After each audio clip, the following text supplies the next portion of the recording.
Hey world, it's your girl EREE, and that's Ari E. And what I want to talk about today in particular, should you listen and get advice from rappers based off of sexual intercourse? Should you take that stuff seriously? And I say no. When you're listening to rappers or MCs and they're talking about sexual intercourse within their music, that should be taken with caution. That should be taken with warning.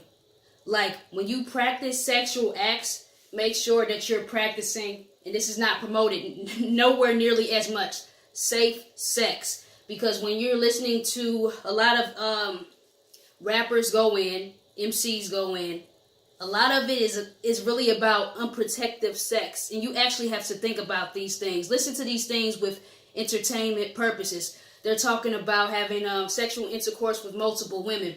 If you're one of those people, or multiple men, whatever your preference is, because you know it's so many orientations out there. If you're one of those people, you want to practice loose sex with random people, have different soul ties connected to you, more power to you.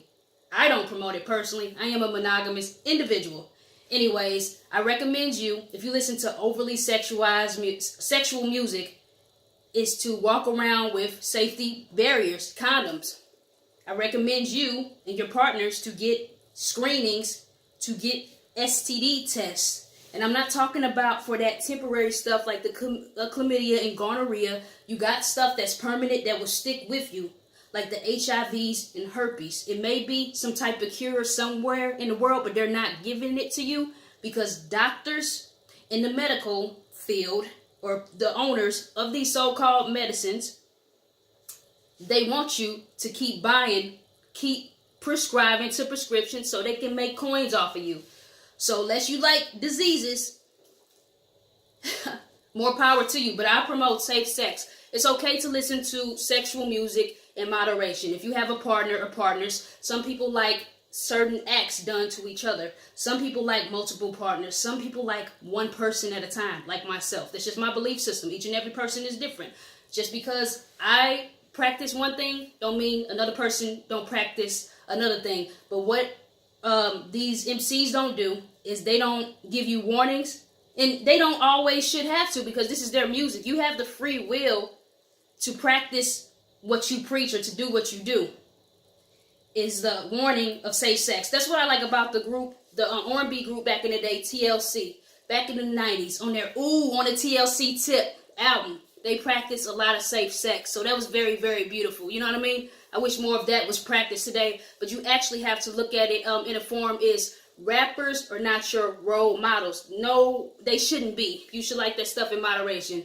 It's like different takes on this. I just say, be safe out there. If you have multiple partners, even if you have a partner, I say get safety screening. If this person is rejecting to get a HIV test with you, a herpes test with you, HPV test from you, hepatitis test from you, gonorrhea, syphilis, chlamydia, then that's not the person for you. A lot of things that people think is, they think that they cannot get sick based off doing fellatio. Fellatio is oral sex. What people would do is they will use protective barriers on the genitals when they're going inside of each other with the genital region.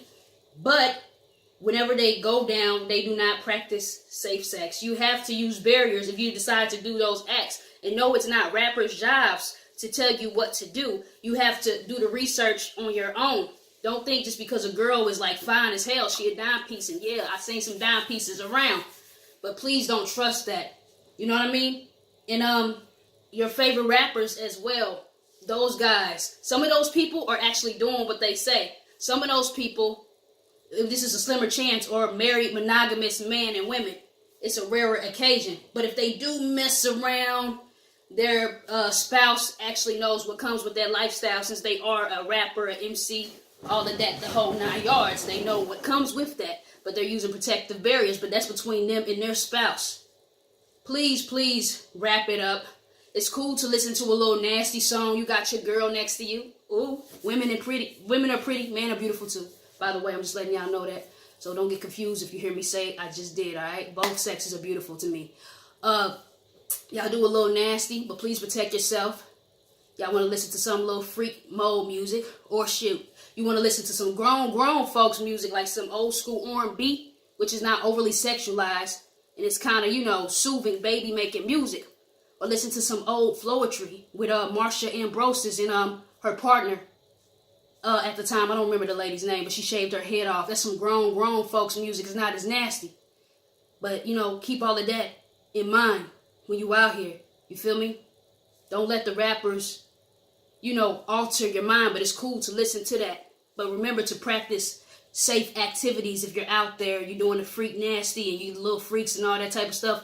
Don't trust a soul just because a soul looks good physically. Physically, she's cute, pretty, or drop dead gorgeous in the face, or he's cute, handsome, or fine in the face. I like both. I like all 6 of those categories I just named.